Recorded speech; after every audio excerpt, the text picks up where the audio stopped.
spécialiste des auteurs. Où est-ce qu'elle est allée là? Où est-ce qu'elle est allée votre amie là? Où est-ce qu'elle est allée? Elle est derrière. Bon, c'est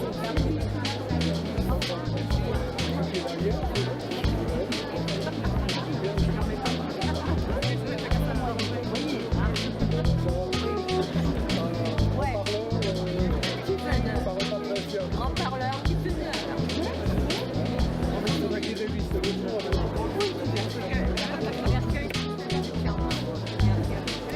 j'arrive à lire ça.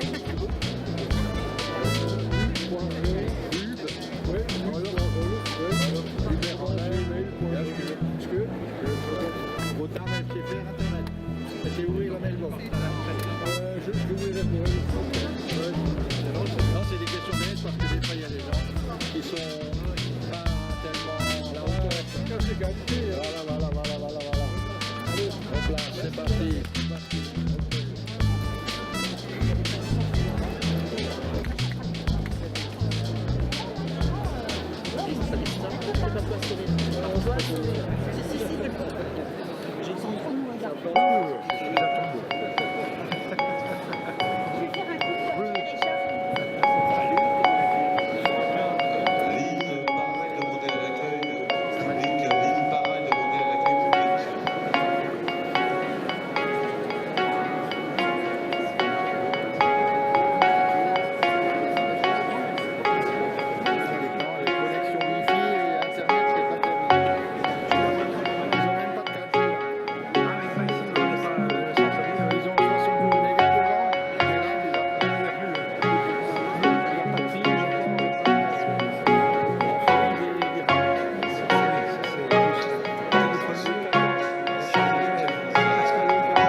de 28 et 30. C'est un événement très peu connu, très mal connu, qui a été très important pour notre rivière. Et donc, mon maintien policier se déroule sur ce fond historique. Opération Sherkan, le titre, nous dit aussi il y a la présence de quelqu'un. Sherkan, c'est le tigre dans le livre de la jungle. Le livre de la jungle, c'est Rudyard Kipling. Rudyard Kipling, le grand écrivain anglais, est venu à Strasbourg. Et je le fais à Strasbourg, le 8 juin. J'ai une petite question.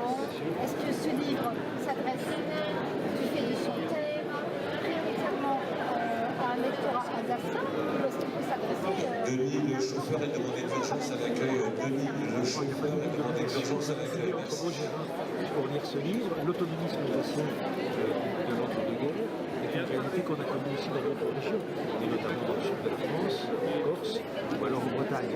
Dans l'entre-deux-guerres, vous avez ce qu'on appelle l'EMSA, le mouvement breton, qui se réveille. Vous avez aussi le mouvement corse qui se réveille avec les mêmes réalités, l'idée de rééquilibrer cette République française extrêmement jacobienne qui vient de gagner la guerre de 1918 dans l'hexagone et dans l'économie, notamment la Chine, il y a des forces centrifuges qui sont à l'action à ce moment-là. Tout ça, ça peut parler à d'autres régions. Et puis, c'est pas un roman toujours historique, c'est pas un livre d'histoire, c'est d'abord une histoire policière, c'est un peu pareil.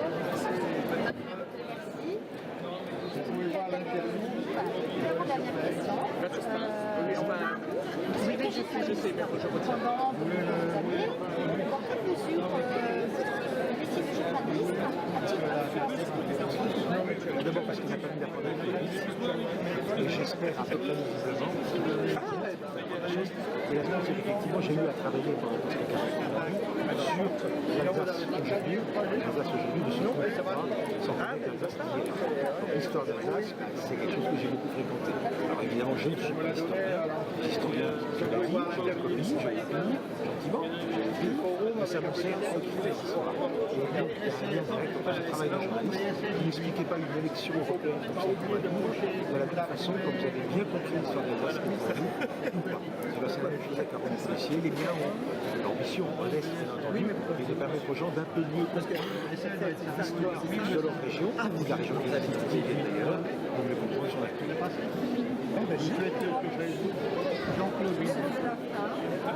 Enfin, le mot de la fin, c'est que c'est des forums, c'est des forums de service, parce que ça va être l'occasion d'envoyer de rencontrer les auteurs. Pour les auteurs, rencontrer des lecteurs, mais c'est précieux. Le lecteur, c'est pas seulement quelqu'un qui est croiser celui qui est écrit, il faut le faire. Et puis si on n'a pas la chance de pouvoir y venir, parce qu'il reste beaucoup de temps, il faut penser à acheter des livres, à lire des livres, à offrir des livres, voler des livres si vous voulez, mais en tout cas, il ne faut pas s'en passer. Là, je peux passer au fichier si on est là. Tous ces conseils, nous espérons Demandez-moi comment Merci à vous. Merci et bonne fin d'après-midi. Je vous laisse faire. Je vous laisse faire.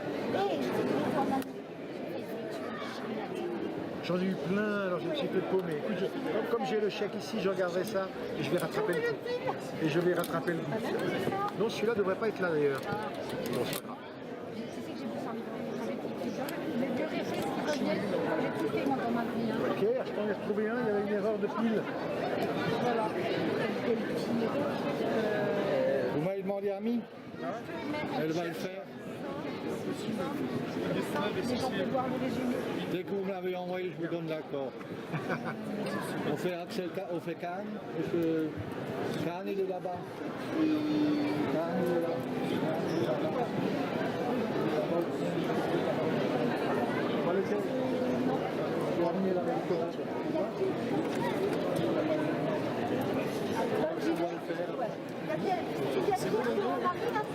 Céline Marchand, vous envoyez Céline Marchand, c'est vous? Oui, c'est elle. Ok. D'accord, on va faire Tu vas lui demander, j'arrive. Ah bah non, moi j'arrive après, ça Tu vas lui demander gentiment, j'arrive. Tu vois lequel? Tu le connais pas?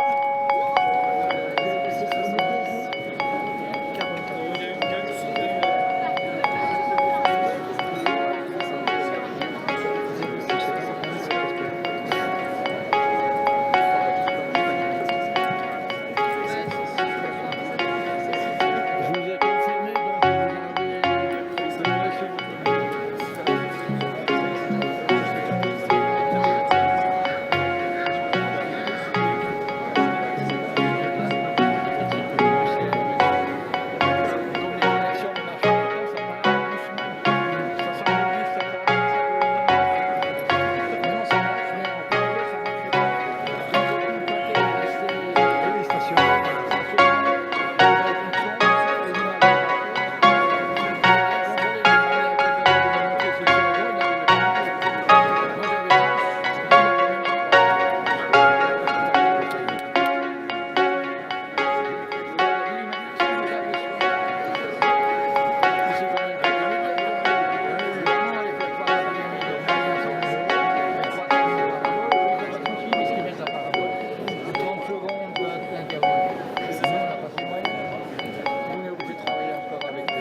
Alors bonjour Sophie Horvat.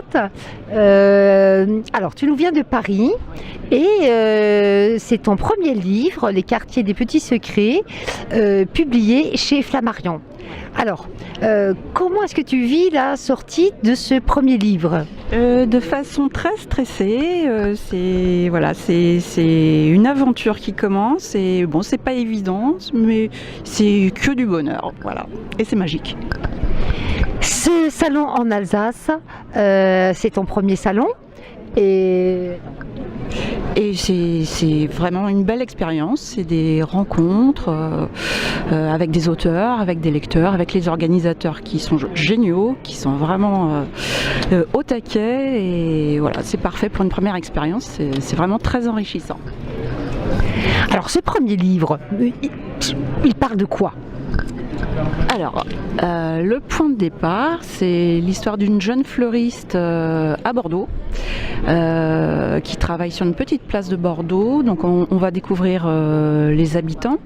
Et le point de départ, c'est une scène où une vieille dame lui rend régulièrement visite et a pour fâcheuse habitude de couper toutes ses fleurs dans son magasin. Et il s'est créé un lien entre mon héroïne qui s'appelle Clémentine et cette vieille dame. Et le jour où il arrive quelque chose de fâcheux à Viviane, Clémentine se met en tête de lui faire plaisir en retrouvant une fleur qui a l'air de lui tenir à cœur.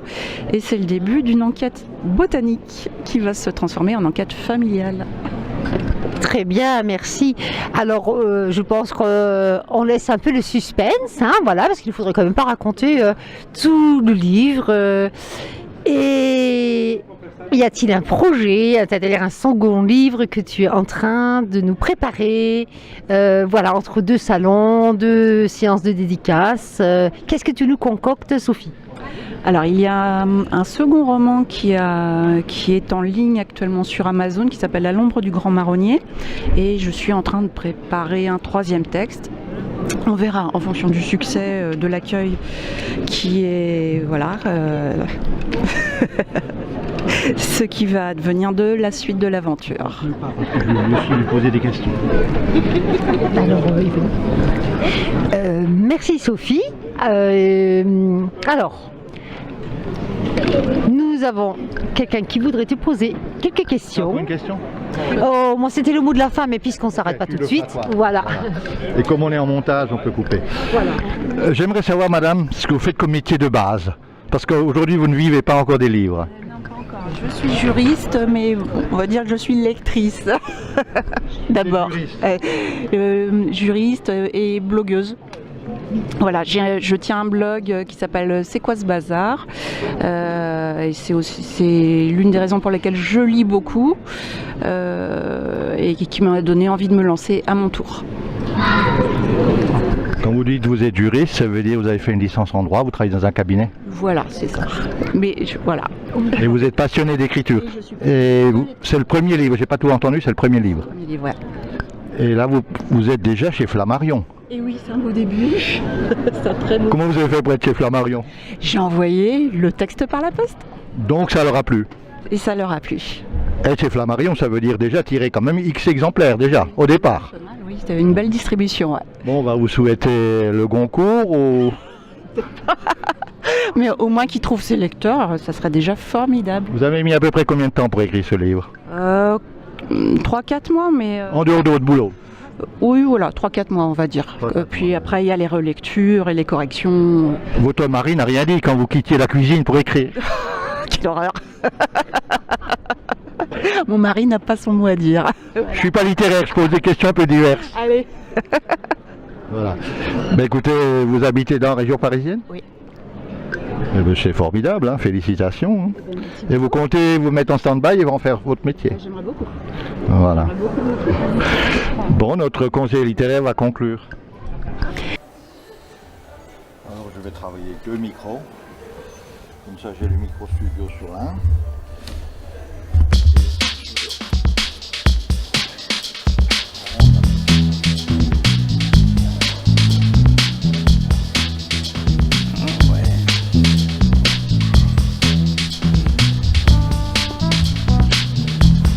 Voilà, c'est parti.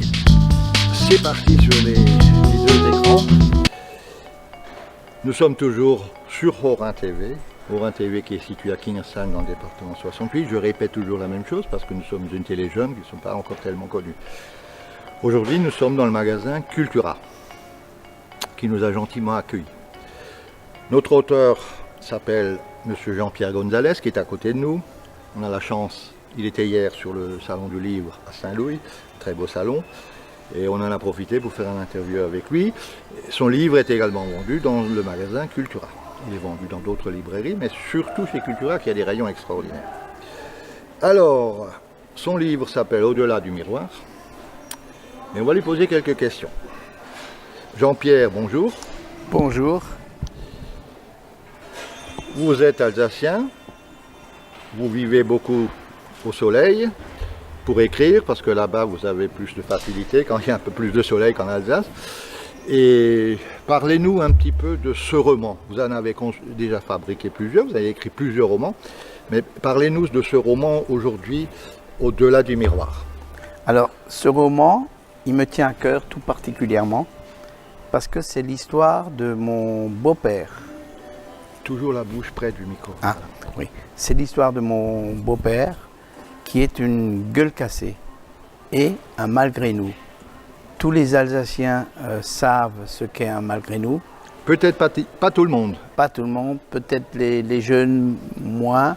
Donc un malgré nous, c'est un Alsacien ou un Français qui habitait en Alsace, à qui on a dit schématiquement, tu te tais et tu viens en armée allemande. On l'a obligé à aller dans l'armée allemande. Voilà. Sinon, il y avait des représailles au niveau de la famille. Voilà. Donc, ce monsieur, il a été embarqué dans une saloperie de guerre, hein, et à sa descente du train au front russe, il a eu juste le temps de mettre les pieds à terre, qu'une balle explosive par des maquisards russes qui étaient un petit peu dans la nature, lui a arraché tout le visage, en tout cas toute la partie basse du visage. C'est une histoire vraie. Et c'est une histoire vraie. Que vous avez légèrement romancé, Jean-Pierre. Oui, je l'ai légèrement, mais très légèrement romancé. Vous avez connu la famille de cet Alsacien? C'est mon beau-père. C'est votre beau-père. Voilà. Et si vous voulez... Qui habitait dans la vallée de Tannes? Il habitait à Bitulaire. Voilà, Bitulaire c'est dans la vallée de Tannes, dans le département 68 toujours. Hein. Alors mon roman, il se situe entre le film Au revoir là-haut et La chambre des officiers. Pourquoi? Parce que je raconte l'intimité, le vécu intime d'un jeune Alsacien de 18 ans quand il est rentré de toutes ces opérations, en l'occurrence une douzaine, sans être anesthésié. Il voyait ses copains de son âge avec des copines, et lui, quand il se regardait dans ce miroir, il détestait ce visage et l'hantise de ne pas trouver de femme. Mon histoire est justement un jour une jeune demoiselle de 19 ans est tombée amoureuse de ce monsieur. Et ce que je raconte, c'est pourquoi elle est tombée amoureuse. Jean-Pierre, est-ce que vous avez une idée où ce monsieur a été disons, le déporté, c'est un gros mot, ou est-ce qu'il a été emmené en Allemagne? Vous avez une idée? Oui, vous avez retrouvé des traces historiques? Oui, les traces historiques, le train est parti de Cernay et il est allé directement au front russe et il s'est retrouvé à Smolensk. Cette histoire, c'est sa famille qui vous la raconte? Non, c'est lui-même. Parce que, vous l'avez encore connu, Jean-Pierre? Je l'ai connu et il est toujours là. Ah, il est encore en vie? Il a 94 ans. Oh là là. Et à 17 ans, on le prenait pour mort. C'est un beau témoignage alors. Hein. Oui. Surtout, leur amour était magnifique. 69 ans d'amour vrai. Hein. Et voilà, donc je pense que les lecteurs qui vont acheter mon roman, ils seront... Je vais passer le livre devant la caméra. Oui. Donc, d'accord. Donc je répète, c'est le roman de Jean-Pierre Gonzalez. L'interview n'est pas terminée, mais vous aurez la vidéo en replay. C'est le roman de Jean-Pierre Gonzalez qui est présent aujourd'hui au Cultura et son roman s'appelle Au-delà du miroir. Jean-Pierre, je vous laisse continuer. Voilà, donc si vous voulez, une heureuse histoire, puisque c'est l'amour qui lui a permis de se battre et de traverser les ans, parce que malgré la chance qu'il a eue de vivre, il a dû se battre toute sa vie contre le regard des autres, hein, un regard qui est terrible quand on est un blessé. Jean-Pierre, je ne veux pas vous pénaliser. Oui. Il faut qu'on schématise quand même un peu l'histoire. Oui. Sinon, ils n'auront plus l'envie de l'acheter. Ah oui, c'est vrai. Hein? D'accord. Parce qu'on est chez Cultura, voilà. Ils font quand même un peu de commerce. D'accord. Ah bah, écoutez, j'ai tout dit. Mais je suis ne passionné. vous gênez pas, on a encore 30 secondes, oui, une minute. Hein. Mais vous avez tout à fait raison, mais je suis passionné par cette histoire. C'est pour ça, alors voilà. Mais c'est ça. C'est une belle histoire. Et vous l'avez écrit quand, Jean-Pierre? Alors cette histoire, je l'ai écrite il y a 4 ans. J'ai commencé à l'écrire. Combien de temps à peu près vous avez mis? J'ai mis 1 an et demi. En hiver ou toute l'année, vous avez mis quelques mots sur des feuilles tous les jours? Voilà. J'ai récolté 10 ans de vie commune avec papy et il me racontait au coin du feu ce qu'il a vécu. Et aujourd'hui, j'ai ce roman aussi pour mémoire d'histoire, hein, et je vais dans les lycées faire des conférences. La vendeuse de Cultura nous a dit tout à l'heure, responsable de rayon, que ce livre se trouve dans le rayon des Alsatiques. Chez Cultura, en entrant à gauche, en prenant la porte de droite, en rentrant dans le magasin, près des livres à gauche, c'est au rayon Alsatique. Hein.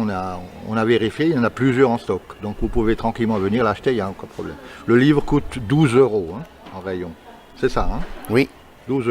Oui. Voilà. Donc je rappelle, Au-delà du miroir.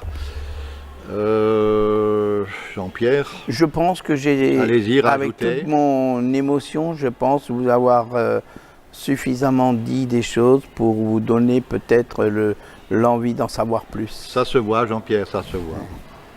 Je crois savoir que vous avez écrit d'autres livres.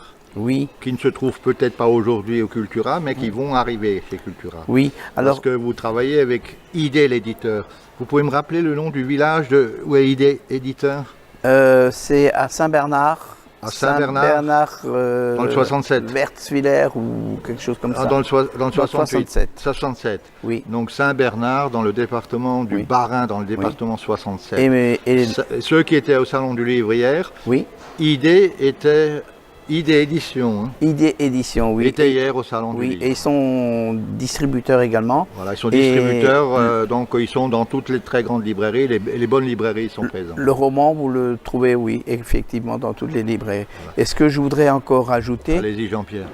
Mais c'est encore un embryon, il y a un projet de téléfilm sur cette histoire. Voilà. Je vous remercie. Vous m'avez dit tout à l'heure, vous êtes à la recherche de producteurs. De producteurs qui financent. Et on en a discuté lors du repas, ça avance bien. Je pense que vous allez réussir. Parce que les premiers lecteurs de ce livre ont trouvé que la romance est très belle et qu'on peut en faire un film. Vous avez aussi écrit, Jean-Pierre, Les fleurs du Mékong. Avec ce livre, vous avez eu quelques mésaventures, on peut le dire, avec l'éditeur qui a fait faillite. Et aujourd'hui, vous détenez tous les droits, donc vous avez repris ce livre en main. Oui. Vous avez réimprimé ce livre. Oui. Et ce livre va aussi passer dans les mains de ID Édition, qui va le diffuser dans toutes les librairies. C'est ça? Oui. Sinon, en dehors de l'Alsace, vous le trouvez dans toutes les grandes aujourd'hui encore dans les librairies. Oui. Voilà. Alors, ce livre s'appelle Les fleurs du Mékong. Roman de Jean-Pierre Gonzalez. Je vous laisse aussi brièvement schématiser en 1 minute l'œuvre et je présente le livre devant la caméra. Alors, si pour les fleurs du Mékong, je ne vais pas m'éterniser, hein, je schématise, si vous voulez, l'histoire. C'est tout simplement une rencontre improbable entre un jeune Européen et qui part à l'aventure et une Cambodgienne qui a, comme beaucoup de Cambodgiennes, a dû être mis dans une maison close, hein, puisqu'elle a été vendue par son père. Et cette histoire raconte leur rencontre et le combat que ces deux jeunes, complètement isolés, ont mené pour s'en sortir. Voilà, c'est encore une fois un roman d'amour. Vous avez encore écrit autre chose, Jean-Pierre, dont nous n'avons pas le livre aujourd'hui, mais vous le connaissez par cœur. Racontez-nous ce que vous avez encore écrit. Oui, alors j'ai encore écrit un livre qui s'appelle L'héritage et il est actuellement en correction et en impression. Et c'est aussi une belle aventure où des hommes et des femmes et un grand romancier est allé dans un pays asiatique très pauvre et aide les gens à s'en sortir. Voilà, ce roman va bientôt paraître dans quelques semaines. Oui, c'est humanitaire. Vous pensez qu'il sortira encore avant les vacances? Non, il sortira en automne. Rappelez-moi le nom, vous pouvez l'épeler? L'héritage. L'héritage? Oui. Comme l'héritier, Comme l'héritage? Oui. D'accord. Voilà. Vous avez encore fait quelque chose d'autre, Jean-Pierre? Alors actuellement, je travaille sur, puisque c'est aussi d'actualité, c'est les immigrés. Je travaille sur une histoire vraie d'une jeune Italienne qui n'avait pas le droit de suivre son mari en France, puisque le service d'immigration français l'a cherché après la guerre, mais elle n'avait pas le droit de le rejoindre. Donc à pied, avec un enfant de 6 mois, elle a traversé en plein hiver les Alpes. Elle a traversé les Alpes de Turin à Modane et pour rejoindre son homme. Là encore, c'est l'amour qui gagne en fait. Voilà. Vous êtes très très sentimental, Jean-Pierre. Moi je suis très... Romantique. Oui, je suis sentimental, romantique, parce que, si vous voulez, c'est au travers de l'amour qui dépasse tous les problèmes. Tous les problèmes sont...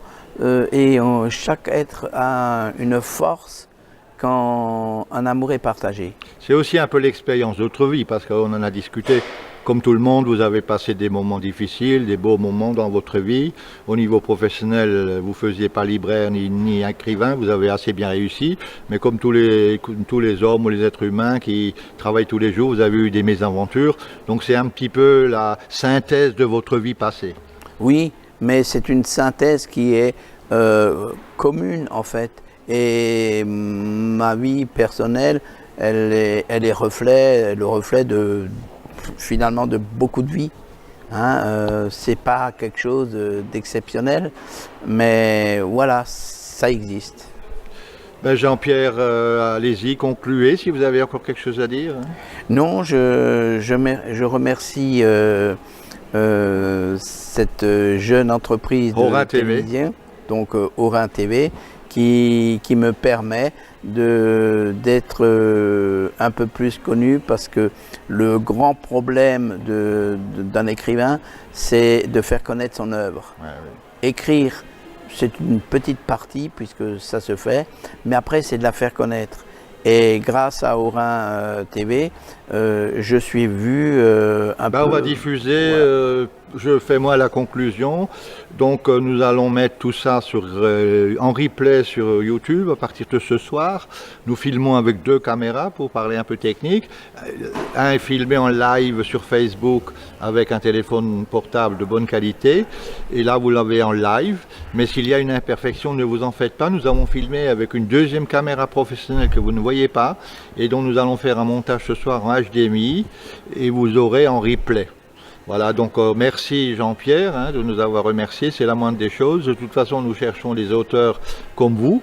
Nous étions hier au Salon du Livre à Saint-Louis. Il y avait énormément d'auteurs. Nous avons interrogé des grands et des petits et des gens pas connus. Mais évidemment, notre vocation, c'est surtout d'aider aussi des gens pas connus, parce que les grandes stars n'ont pas besoin de nous. Les grandes stars ont des portes qui s'ouvrent dans les grandes télévisions, hein, ou dans les grandes émissions. Il y avait d'ailleurs une dame hier qui était au Salon du Livre. Son mari, en direct, il regardait sur A2 l'émission de Drucker. C'était une auteure, elle était... on a parlé avec elle. En même moment qu'elle était en train d'édicacer, elle passait à la télé chez Drucker. Donc c'est quand même des gens qui sont des grandes stars. Hein, où il y avait hier des gens comme Jean-François Kahn, etc. Voilà. Jean-Pierre, vous avez encore quelque chose à rajouter? Non, je voudrais surtout féliciter vos auditeurs, hein, de voir sur Facebook et... Ils sont dans le monde entier, les auditeurs. Hein. Voilà. Hein, et surtout les francophones. Hein. Et mon plus grand plaisir, c'est justement s'ils lisent mes livres, qu'ils soient heureux de le lire.